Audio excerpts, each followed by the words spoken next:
Now, on 105.9 FM and streaming worldwide on the WMAL app. O'Connor and Company.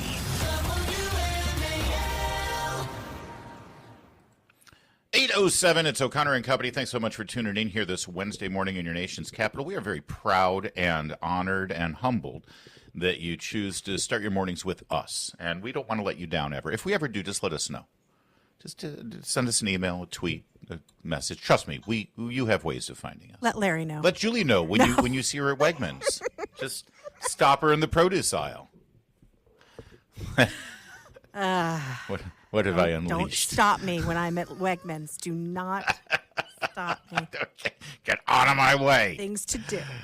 She will ram you with that shopping cart.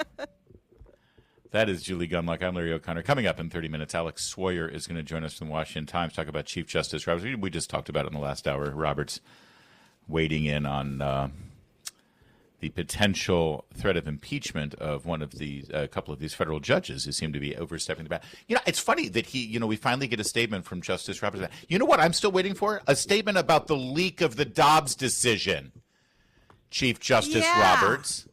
Maybe you should focus on that. Yeah, or maybe show a little concern for the left who's trying to get your colleagues murdered. Right? Where's the statement about that? Huh? There's that. What about There's Schumer that as well. saying you will reap the, what did he say? Whirlwind. Yeah, any statement there? No. So, two astronauts. Sorry, I didn't want to get in Elton's way, for God's sake. Butch Wilmer and what's her name? Williams. I forget her first name. Suni Williams. They go up on a Boeing Starliner capsule on its maiden voyage. This was a test to get it to the space station. Eventually, it'll be part of the complement of spacecraft that get us back to the moon. Right. So it was a big deal. Gets up to the space station, can't get back. What started as an 8-day visit to the International Space Station for these two astronauts turned into 8 months. Unbelievable. Elon Musk has said that they were left up there. Musk and SpaceX said, we can send our Dragon capsule up and we'll rescue them. And Musk claims that for political considerations, that was not done. Now, it could have been to punish Elon Musk and SpaceX and not want to give him some sort of good story to talk about leading up to the presidential election because Musk had endorsed Trump. And let me just say that knowing Joe Biden, knowing the Democrats, and knowing who ran that White House, that makes perfect sense because that's exactly who those people are. Yes. Now, it also could have been for political considerations in that NASA didn't want to make Boeing look bad, maybe. Or, Boeing's they doing or a they were bang-up afraid, job, on their own reputation with doors flying off.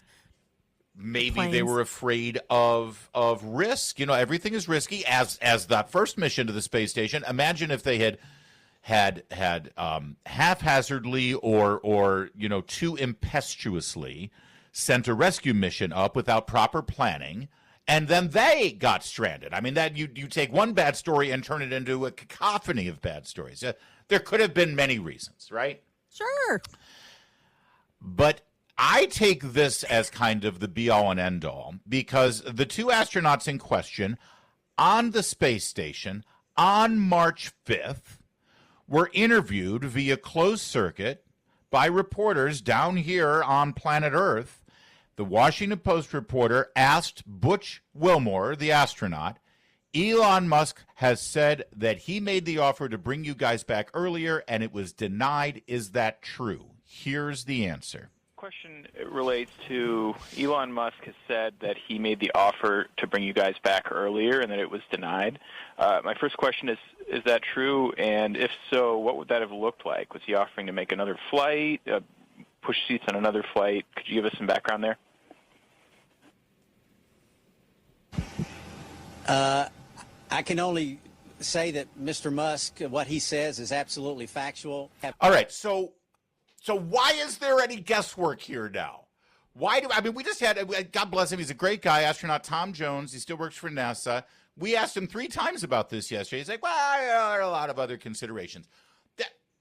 the astronaut himself just said that Musk is telling the truth about this. So why is this not a big part of the story as we saw this incredible, miraculous, made-for-movie cinema, beautiful rescue yesterday? I know these are in the Gulf of America. I know these are largely rhetorical questions because we know.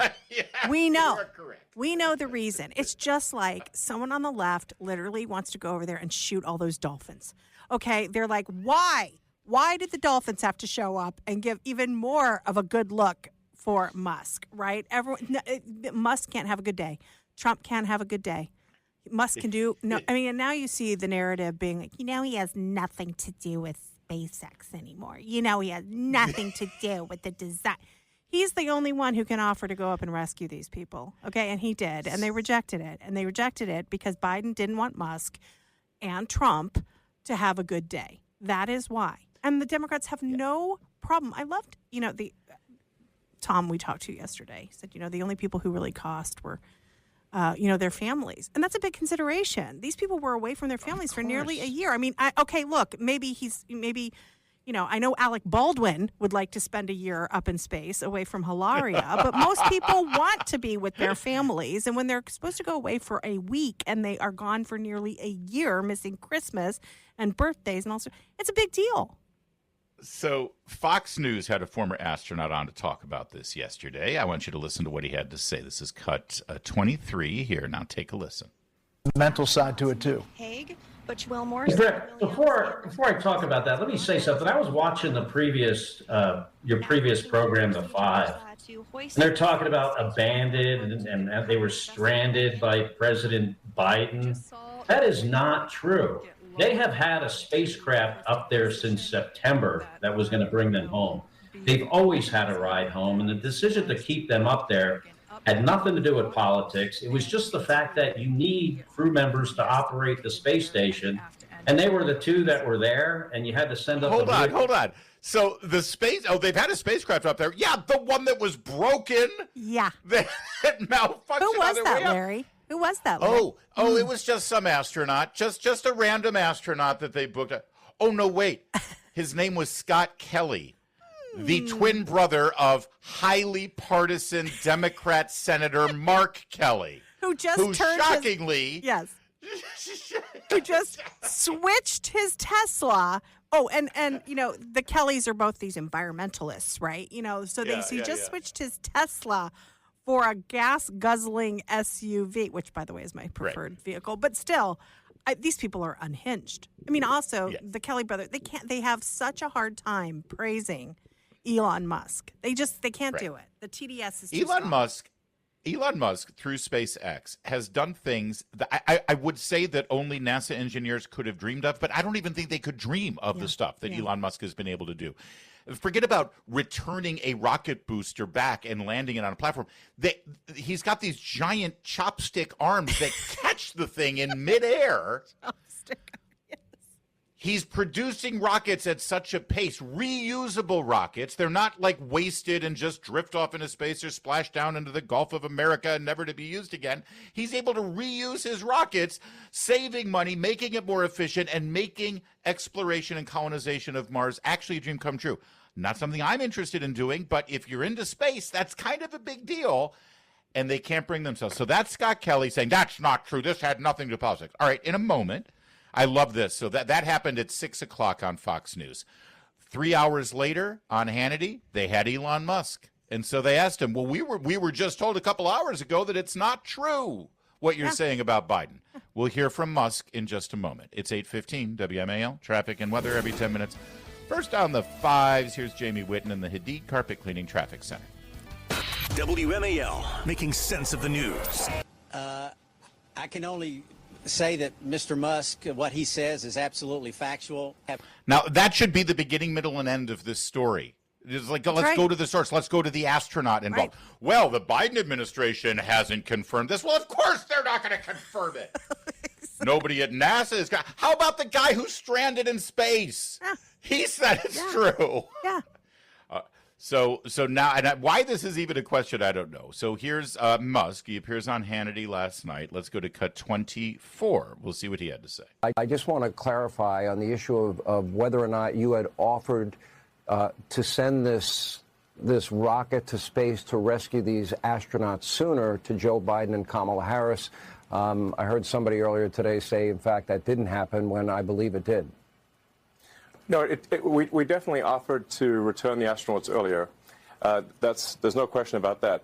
The astronauts were only supposed to be there for 8 days, and they've been there for almost 10 months. So obviously that doesn't make any sense.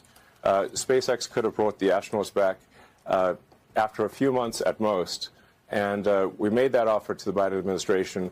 It was rejected for political reasons, and that's just a fact. That's just a fact. So let's just bottom line it. 2 astronauts, Americans, were sent up to the space station. They were supposed to be there. It was a total of a 10-day mission, 8 days on the station, 2 days travel. Something went wrong. They were left up there for over 9 months. The Biden administration could have gotten them back. They chose not to. The Trump administration, with Elon Musk's technology, got the job done. And for cinematic effect, as the capsule splashed down in the Gulf of America, listen to this, cut 22, as the narrator from SpaceX describes the scene in this pristine, sunny blue water of the beautiful Gulf of America. Dragon spacecraft. Now, here on your screen, we can see dolphins, actually, who want to come and play with Dragon.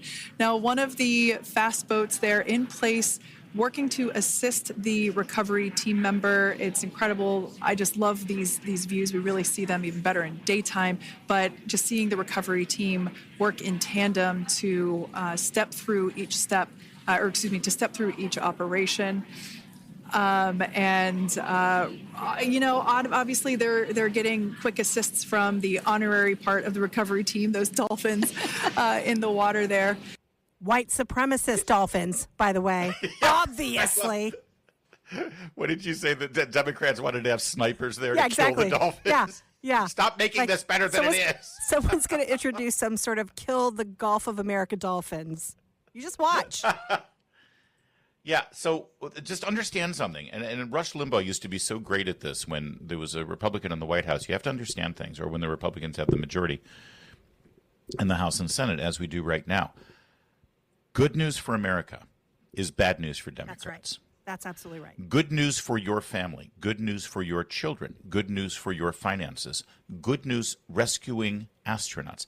Good news reducing the size and scope of government. Good news by finding waste, fraud, and abuse. Good news for an American car manufacturer to have a healthy stock price. That's all bad news for them. All bad. Yeah. They are rooting against our success. That is the only way you can interpret what is going on here. Now, let me give you an example. Tim Walz, who claims that he wants to be president. By the way, no one's talked about this, the fact that Tim Walz is going on this tour to Iowa and Wisconsin and acting like he's running. What an insult to Kamala Harris. Right? Yeah, I mean, what kind of shade is being thrown here by Tim Walz, deciding that he's going to go run for president without sort of deferring to the prior nominee, his running mate? Here's Tim Walz in Wisconsin. Listen to this. On my phone, I don't know, some of you know this on the iPhone, they've got that little stock app. I added Tesla to it to give me a little boost during the day. 225 and dropping. So, and all you Americans who work for Tesla, and they're a huge employer in America because they've become actually the most successful American auto manufacturer compared to GM and Ford and Chrysler.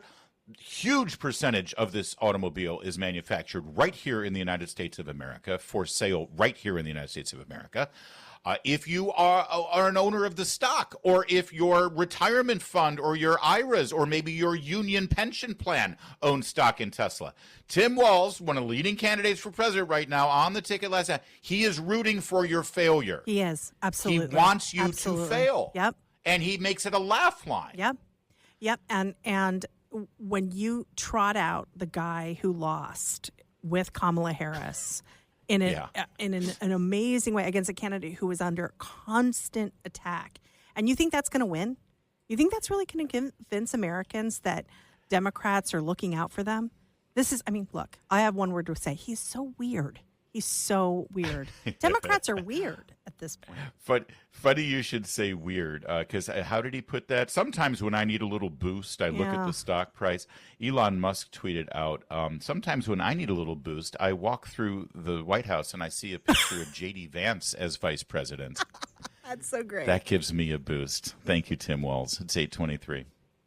Making sense of your world. There are a lot of things that really tick me off. News Talk 105.9 WMAL. Making sense of the news. Now on 105.9 FM and streaming worldwide on the WMAL app. O'Connor and Company. It's 8:37 on O'Connor and Company, and it's Larry O'Connor with Julie Gunlock. Good morning. Chris Plant is coming up, It's always fun to have Christopher Plant on the radio, and he'll be joining us in just 30 minutes. Right now, though, we are joined by the legal affairs reporter at the Washington Times and host of the Court Watch podcast. And I saw that Chief Justice Roberts made a statement yesterday, a very rare statement. He doesn't speak much to the press. So I was very excited, Alex, that he was finally going to tell us an update on who leaked the Dobbs decision, something that I would think he would be pretty interested in. But no, this was a statement having to do with a Truth Social post where Trump was not happy with the conduct of a couple of judges and suggested one of them should be impeached. So tell us what Chief Justice Roberts said about. First of all, before we get into that, Alex, just, because you know the law better than I do, does the Chief Justice have any role whatsoever with regard to the impeachment of a federal judge? No, and I'm surprised he made this statement. It reminded me, basically, there was during the first Trump administration, I don't know if you recall, but he also issued a statement when Trump was referring to different judges by who appointed them. I think he would say like an Obama judge, that sort of thing. I think it was in relation to the travel ban disputes that were litigated early on during Trump, 1.1, 1.0, I should say. And he said, there are no, Obama judges. And it was just kind of what eyebrow raising, since I've covered the court during, the past, 7 years. And I don't remember the Chief Justice coming out and issuing statements like these under President Biden. But now we have two, I would say, major examples during both Trump presidencies. And we're just a couple months into this one. Alex, I have a follow-up question to that. Maybe the Supreme Court justice doesn't have a role in impeaching a judge, but can't the Supreme Court justice discipline, censure, somehow reprimand a lower court judge? So those complaints would actually have to be filed. It's usually an appeals court. There's a conference that would handle that. And I'm sure that's something, if there hasn't already been some complaints filed, that you might see. I've seen some rumblings out there, either on social media or some reports about this judge's daughter apparently works, for an immigration advocacy group. There's been some that have claimed, that that's a potential conflict of interest. So if there hasn't already been complaints filed, I believe there will be. I would be surprised if there hasn't. But in terms of, to me as a lawyer and as a legal affairs reporter, I think this whole concept is just so interesting. One of the things that I found in researching this law at issue is that the Supreme Court actually took it up. I think it was like in 1948, after World War II. The Truman administration invoked this law basically to continue deportations. I think it was like 6 years after the war actually ended. And the Supreme Court had said, that this is a political issue that they weren't going to weigh or second guess the president. So there is precedent out there. And I guess I shouldn't be surprised at this point with how these kind of political cases end up working their way through the courts. But I was somewhat surprised the judge didn't, cite that as precedent and stay out of the matter. Right. a conflict of interest or in some way evidence of corruption, or a judge may make a decision that benefits himself or his family member, that's obvious cut and dry stuff for impeachment proceedings. Is there precedent for a judge or series of judges who consistently overstep their judicial authority, who violate separation of power? For instance, Stephen Miller famously the other day raised the question of a judge trying to prohibit the president from troop movements overseas. That would be a clear violation of the Constitution and the separation of powers. You could argue this is as well. It's not dealing with American citizens. These are a national security decision with an agreement made with a foreign country having to do with foreign nationals in the country illegally who have been designated a terror group. So if a judge oversteps his bounds and attempts to penalize the executive branch, is that grounds for impeachment? Oh, of course, they can make the argument that it's an abuse of power, abuse of separation, the separation of powers, like you just said. However, I think going back to Julie's question, you mentioned when you started the segment about what Chief Justice Roberts said. I think the highest court in the land really needs to speak out on this issue, and that's it goes not only to this overreach, this activism, but also this idea too of these like nationwide injunctions we're seeing. Why would one district court be able to stop a whole the president's agenda across the nation? That's been an issue that I think all presidents have been dealing with, and especially it started during Trump's first administration. It's continued, and it's something we've heard from, I think it's like Justice Thomas has talked about it, as well as Justice Gorsuch in various concurrences and dissents. And they really need to do something about it. They need to be able to rein in these lower court judges. And I would have liked to see maybe a statement related to that from the Chief Justice, or even, taking up a case where they're able to do that to, really be the one to lead the way on this, because it's just going to keep happening if there isn't more guidance to these lower courts. Real quickly, we also had a decision yesterday from Anna Reyes. She is a Biden appointee and was celebrated as the first openly LGBTQ judge in the District of Columbia, which, of course, everyone knows the D.C. Circuit is oftentimes a gateway to the Supreme Court. Well, she just struck down the Trump administration's prohibition of transgender members of the military. This is not like it's been around for a long time. In her decision, by the way, she cited a lyric from the musical Hamilton, not case law, but a Broadway musical lyric. Again, this sure seems like a conflict of interest here, Alex. Yeah, so there's been actually, it's funny that you bring that up. I haven't read the decision yet, so if you have, it might be one I might ask you. I have a little law school friends group that we still chat, and once someone sent this over and raised the same issue you just did about the LGBT issue, is there a conflict? I was curious if that decision relied on the Bostock ruling, which we just keep seeing, I guess stretched. Bostock, for your audience, is the one that Gorsuch and Roberts sided with the Democrat appointees on the court and said, that there's sex in the civil rights era can be sex stereotypes, which then encompasses LGBT.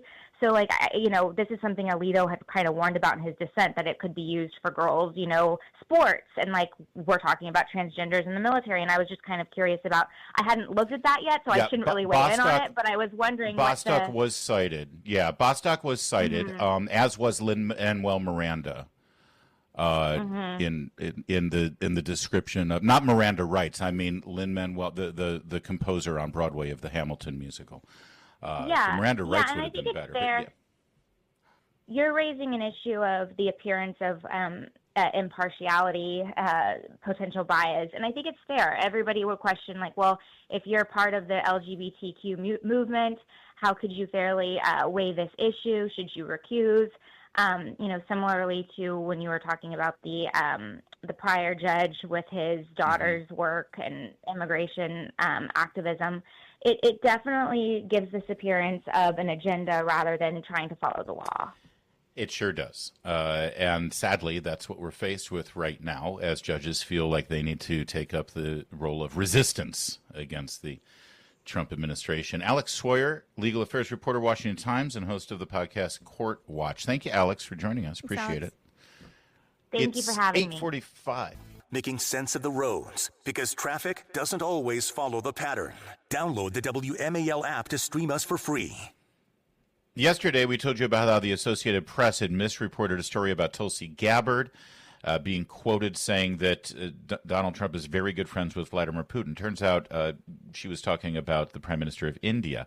Now, we told you about that, and we had a sort of a good time sort of teasing the AP for being so bad. But it gets even better. Listen to this from our favorite cable network. Last night, The Last Word reported on excerpts of an interview between the Director of National Intelligence, Tulsi Gabbard, and an Indian TV news network in which she said Trump was good friends with the world leader. Now, we said that world leader was Vladimir Putin, but the full interview was subsequently released, and it showed that Gabbard was referring to Donald Trump and the Indian Prime Minister, Narendra Modi. Last night, we reported on excerpts of an interview between the Director of National Intelligence, Tulsi Gabbard. It goes on and on because apparently multiple shows on MSNBC did that. Here's the best part that they're not saying, Julie. They're acting like they did independent reporting on this. No, what they won't tell their viewers is, sorry, we're lazy and we were just reading the AP's incorrect story. Exactly. Exactly. And the faces, they look like they'd just eaten a lemon. They definitely did not look happy. Pinched We are not faces. tired of winning. No. It's 8:52. That's a wrap, Julie Gunlock, but we'll see you tomorrow. Special Thursday appearance by Julie. And, right now, every day is a special day when Chris Plan is here. Very special indeed. There's an awful lot of special going on all over the place, isn't there? President Trump and the judge's daughter, and it's like a sitcom from the 1950s or something. It's, hey, here comes the judge's daughter. And what she's some kind of a illegal immigration guru, as all Democrats are. That's fun stuff. And, the way Democrats are opposed to Teslas now, I'm expecting them now to be fine with killing dolphins, right? I know. I said the same thing yesterday. That great pot of I love Splashdown. First of all, I love Bring back Splashdown. And the dolphins.